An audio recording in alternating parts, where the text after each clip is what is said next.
क्या हुआ तुम्हें?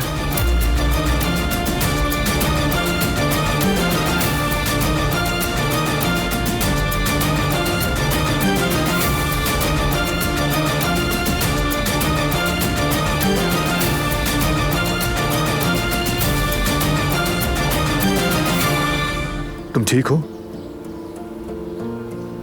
हाँ मैं ठीक हूँ, कुछ नहीं हुआ। चलो अब चलते हैं।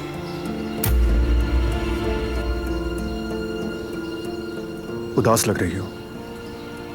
क्या तुम्हारी अपनी दोस्त से मुलाकात खराब रही? जो माया ने बताया मैं इससे कैसे पूछूं? कैसे पूछूं कि क्या वो आदमी तुम ही हो?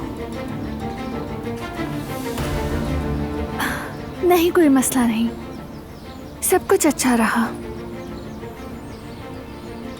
बस मेरे सर में थोड़ा दर्द हो रहा था इसलिए। क्या अब हम चलें?